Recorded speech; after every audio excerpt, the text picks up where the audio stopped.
And I do remember this, which is I definitely want to bring this up. When you were working in Canada, right? You at some point when you're working for Trulio, the same company that I worked for, you had your work permit. Mhm. And then you applied for permanent residency, which is the equivalent of like U.S. green card, which basically allows you to stay in Canada, work for any company, and then you're pretty much guaranteed to stay here as long as you keep renewing that. You're pretty much guaranteed to stay here, and it gives you eligibility for citizenship. Exactly. And I remember you're working at Trulio. You apply for your PR and COVID happens and all that stuff. And your paperwork is just slow, right? And then you get to this point to when your work permit expires, your PR application submitted, and then describe the events there, right? Because what happened to you there? Yeah, sure. That was a hell of days, I would say, that we passed in Canada. A really, really difficult situation. So basically, after a year of working for Trulio, and I need to say that started working for Trulio, changed everything.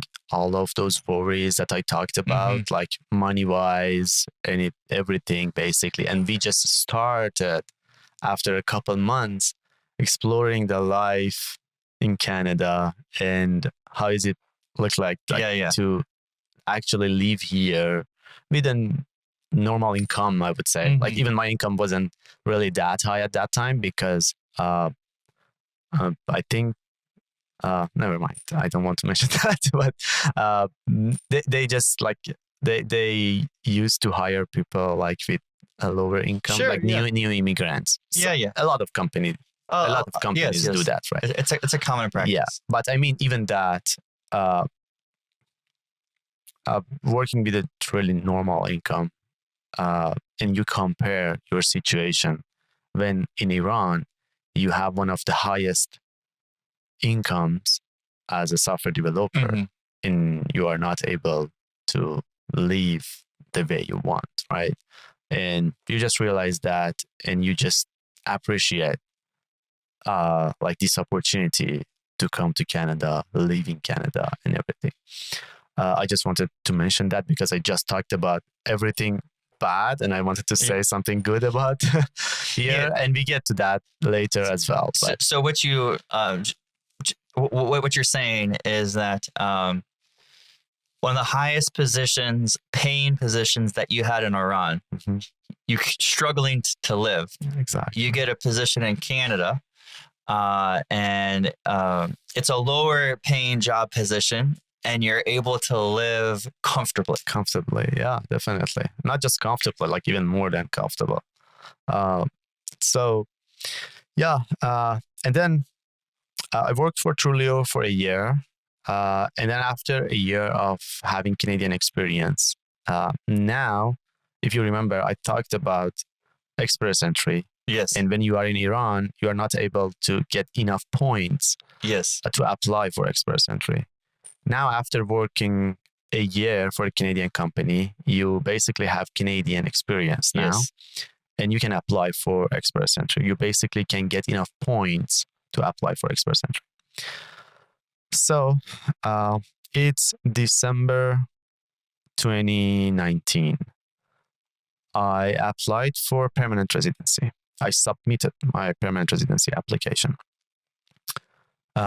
Based on the CIC website, it takes about 6 months for permanent residency application to get processed. And my work permit is expiring in 6 months, basically, exactly 6 months. So I submitted my permanent residency on December 29th, 2019, and my work permit expires on June 30. Okay. 2020.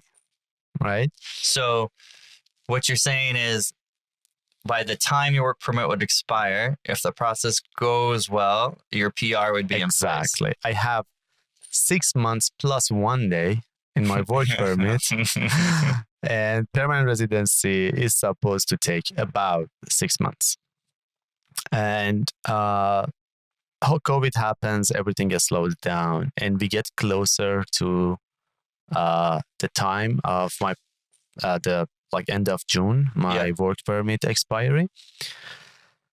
And then there is a work permit that you need to apply if you have a permanent residency application in progress and your work permit is about to expire.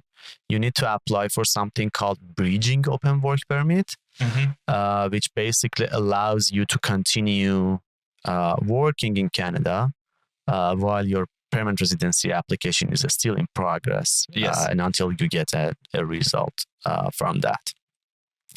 So I didn't wait until last minute, and I applied a couple days before my application, my work permit gets expired. Yes. I applied for bridging open work permit.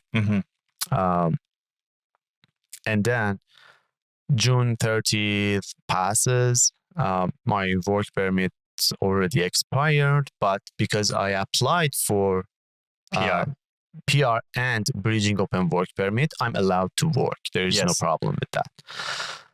And then on July 8th, I get a letter from CIC. And when you get a letter from CIC, it just has a title that says you have an update. Canadian immigration. Yes. It just says that you have an update. And I wake up with this notification on my phone, and I say to my wife, I think our permanent residency got approved.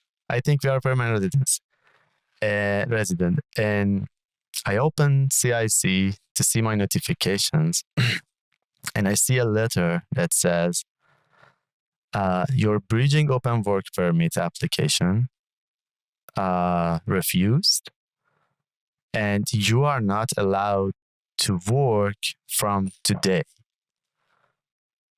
And I was thinking, what? I have that was just unbelievable. Like it was just a lot of weird feelings at that time, and you can't even believe it, right? You don't even believe that this can happen. Like these are the things that you usually always happen to other people. Yes. But it actually happened. And I would say, like I always say, that was a really stupid decision from the officer of my application. I always say that, and I'm not worried to say that, because the reason that they refused my application was just a letter that wasn't included. Like they wanted me to include a letter in the in the bridging open work permit application, but that letter was not in the checklist. They didn't say to include it. I see. And the only way you can find that you have to include that letter is to go to somewhere on CIC website and see what is needed for this application, what's required for this application. There is a wizard. You can go, you need to choose some options. Why are you applying? And there it says that you need to include that in your application. So there's so for folks that don't know, when you're doing visa paperwork or you're doing a PR paperwork, there's a one single sheet, and it's like, these are the things that you should accomplish, do in this order. And it was missed on there. And then you have to go on their websites that's not so user friendly to figure out where things are. You basically are not supposed to go to that website. Because you have an application. You need to apply for application, right? Mm-hmm. It asks you a couple of questions. Yes. And it gives you a checklist. Right? Yes. You need to upload these documents to apply for this application. And that's the same for all applications, like for permanent residency, for work permit, for a study permit, for everything. And that letter was included in my permanent residency application already, but not in the work permit. not in a work permit. And somehow they don't have access cross applications. So they refused my application and they said, you're not allowed to work from today. So you're in Canada. Your wife's here. You were working. Your PR application is still ongoing, which means you're still allowed to stay in Canada, but you're no longer allowed to work. Exactly. Right? That's true. And one reason I highlight this is I've always found this to be foolish, right? Is if you have people living in your country, and it doesn't matter if it's US or Canada or wherever, you have people that are living there. Why wouldn't you want them to work? Like the number one thing you'd want them to do is work, right? Exactly. To contribute to the economy. So you're here, they deny you, and now all of a sudden you're probably in a downward spiral, right? Like you're literally freaking out. Like exactly, you are in a crisis basically, and I totally agree with you, right? And it doesn't make any sense, right? To me, at least. Like I'm working in Canada for more than 2 years now, and you can easily see that, like, even with just Googling my name, you can easily see that I'm actively just working for a good company in Canada. Mm-hmm. And I have a life here. Yeah. I've established a life here for a couple of years. And now I'm paying rent. And my wife is a student. And I have costs, right? Everything. And you just say that, okay, you're not allowed to work. What does that even mean? Like, it's just totally nonsense for me, to be honest. I agree 100% because what they're essentially doing is saying you can stay here, but you can't contribute to the economy anymore, right? You can't be self-sustaining, which to me it's illogical. Yeah, I can understand it for like someone who's visitor in Canada, but if you've been working in Canada for 2 years, what's I mean, like, to me, it shouldn't be even an application for that. There shouldn't be even an application for that. Like, if I have a permanent residency application, that means, like, permanent residency, for people who don't know, permanent residency application is one of the hardest applications to submit, right? Yes. You basically need to talk about all of your life, like, and have documents for that, right? Yeah. For people who don't know, it's your education background, your your high school, exactly, your university, your military service, your police records. They want to know in depth about all your family members who are alive, who are dead. Do you have any siblings? Your criminal history. It's even harder than citizen application because I just submitted our citizenship application a couple of months ago. Congratulations. Thank you. And that's even harder than citizenship application. And it took us a couple of months to be able to just complete the application and click the submit. And in my opinion, if somebody already submitted their permanent residency application, that means they already passed a long process, and like even just being able to submit it is a really hard thing, right? Yes. So if you were able to submit the application, you should be able to work until you have a response. Like, that's okay if you, like, your permanent residency gets refused for some reason. Mm-hmm. But if you've already applied for that and you've had a work permit, I think you should be able to continue working. So, yeah, I get refused. I talk to you, the first person, and you don't believe it. And you go, and I go talk to our HR manager, and she doesn't believe it.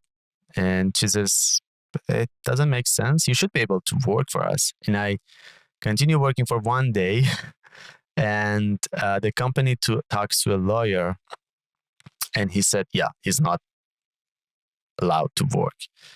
And all of a sudden, all of my accounts, Slack, email, and everything, all your work accounts, my work accounts just get suspended.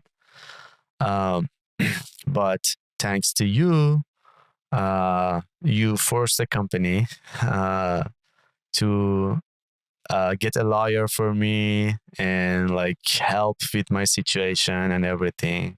So I get a lawyer, and she starts working on my application. And the first thing she does is sending a letter to CIC and asking for a reevaluation. And she asked them that you could have just asked for that letter instead of refusing the whole application. Mm-hmm.